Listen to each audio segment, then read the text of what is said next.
Here are 8 catalysts that will send Tesla stock to $550 per share in the next 6 to 12 months, according to Gary Black, who is one of the better analysts. And I do happen to like Gary quite a bit.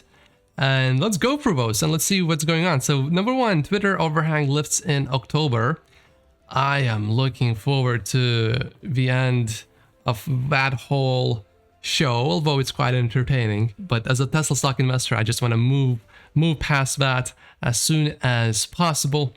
Although it is quite entertaining. When I forget about my Tesla stock, Twitter, and Elon Musk, that's quite some entertainment. Number 2, Tesla deliveries of the third quarter are going to be quite amazing. I'm looking forward to that. And you can basically say the same thing about every single quarter of Tesla's deliveries. Now, what the stock does during those announcements is a whole different thing, but I am a long-term Tesla stock investor, so I only care about the deliveries going up, and then eventually I know the stock will do exactly what it has to do long-term. Even though short-term, it does some crazy things, but for me, when I see deliveries going up and stock doing nothing or going down, I just buy more. So actually, that's a good thing. Unless you want to sell right now. Number 3, S&P credit upgrade is possible. Well, we'll see. We know what happened with Moody's, and these Moody people are still saying that Tesla's debt is in the junk category. I mean, you got a crazy profitable company, no debt, and you're saying it's junk. Giving debt to Tesla is basically saying it's junk debt. I don't think I can agree with that. Definitely no. Number 4, new Gigafactories. Gary thinks there's going to be one in the UK and one in east of North America. We'll see.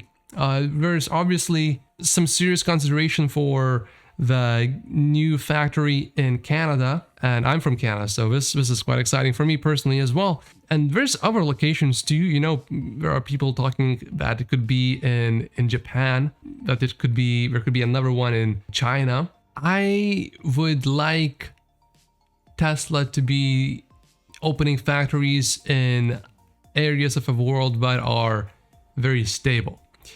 North America to me is extremely stable, and there's an insane amount of demand, so might as well start here first before moving to other parts of the world that, you know, can be a little bit more shaky right now with everything that's going on in the world, in Europe and everything. I'm from Europe originally, by the way, and that's one of the reasons why I got out of there, because I saw this whole thing coming years ago. Number 5, Tesla $10 billion buyback in December. Now this one, I made a video a while ago that Elon Musk is more likely to buy back his Tesla stock because there were some good things happening for Elon that were in his favor for his legal case. And I still believe Elon will do well in the case. And we know that Elon Musk has money reserved just in case the case does not go well. So I made a video that Elon Musk is more likely to buy back Tesla stock because he said that if he doesn't use that money, he will buy back Tesla stock. I don't think that's what Gary is talking about here. I think Gary specifically is referring to Tesla, the company, buying back the stock in December. I don't know if I would say that's going to happen. I would be more on the other side of saying Tesla buyback this December at least. I don't see it happening because Tesla can still use the money very effectively to build new factories. If Tesla has spare cash, just build more factories. Right now, more factories are needed. We need more than 10 factories to be built in the next few years, basically. So doing a buyback right now, I don't think that, like, if Tesla did a buyback as a long-term investor of Tesla stock right now, all-in Tesla stock investor, I would be disappointed in Tesla. Spend that $10 billion building new factories is what you need to do. No, not doing buybacks right now. Don't do that. Do those later, once the growth is difficult. But right now, get into the lithium refinement business if you need to. Do anything you need to increase deliveries and then solve full self-driving as fast as possible. Number 6, FSD Beta Release in the 4th quarter.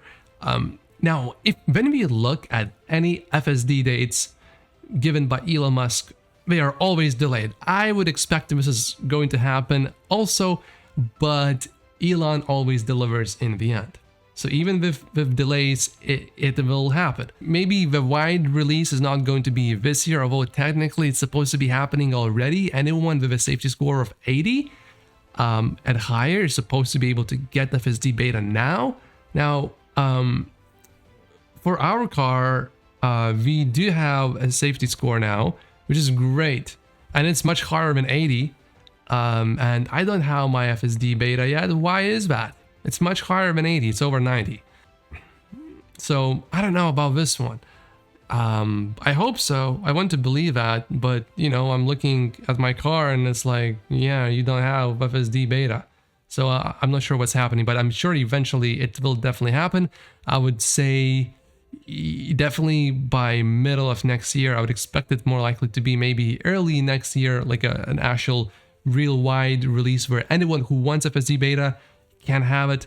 That's what I would be guessing.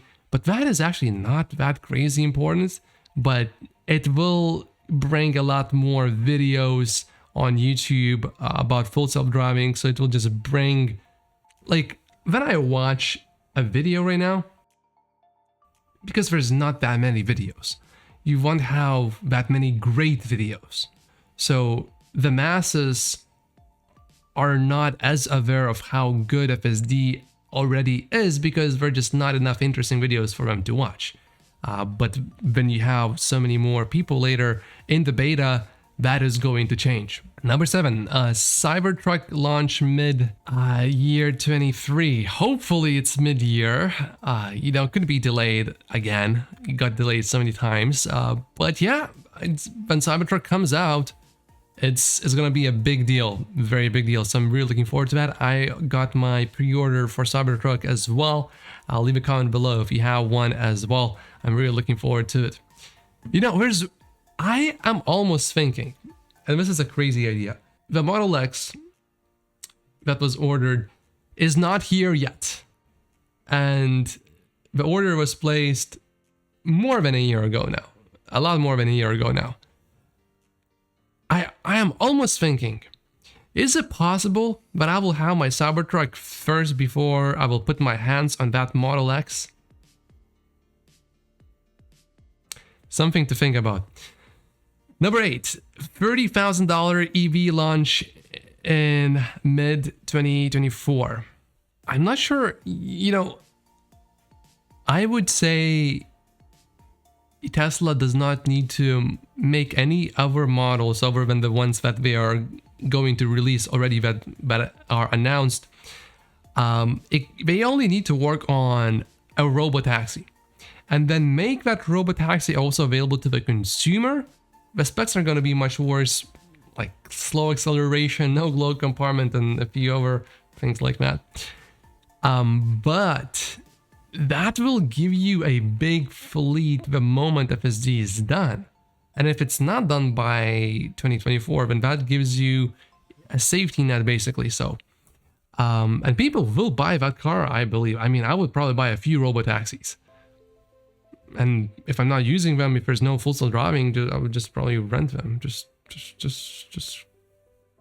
you know? I'm sure there are many other people like me. Leave a comment below, actually. Would you buy multiple robotaxis if they were, let's say, $25,000, $30,000 car? Would you buy multiple? I would probably buy many. Even if FSD was not working yet. And it's just as good as how we see it is today. I'm buying multiple. As many as I can, probably. It might even, the return might be as good as the Tesla stock itself. Maybe even, I don't know, it would be better. If I finance, it would be better, actually. Because car you can definitely finance. When you buy a stock, I don't know. I don't feel good about buying stock with borrowed money. But car, it's an asset. You know, worst case, you just rent it out. So that's a whole different venture that many people could look into, and even for me, it sounds like something, you know, I would want to do it just for the sake of there's this new technology and I want to see how it will work for Tesla stock. The little amount of money that I would make from those cars is not worth my time, I don't think. Unless if it could be scaled a lot, but I would need like a lot of cars for that to make sense. But I would definitely want to have at least a few. And I'm sure that even if I didn't get into that business of managing a robotaxi fleet, if I just buy them and I have the cars, once FSD comes out, the value of those cars is going to shoot up through the roof. So just that alone, it's probably going to make a lot of sense. So I'm looking forward to that. And yeah, I think a robotaxi is going to cost like something $25,000 in today's money. So by 2024, that might as well be $30,000 if inflation stays really bad, although maybe that's going to be completely reversed. We'll see. So what do you think about what's catalyst? Do you agree with Gary, or do you think he's completely wrong on a few of those? Generally, like I said, I like Gary. You know, we all have our differences. I definitely don't agree with everything that Gary says. And I don't think there's anyone that I would fully agree with on almost anything except math and physics, basically. So if you are wondering, why do I only hold Tesla stock? I made a video about 48 reasons why you may want to go all into Tesla stock in your stock portfolio. Watch that, it's an actually really good video, and I'll see you there. My name is Matt Pocius. Thank you for watching.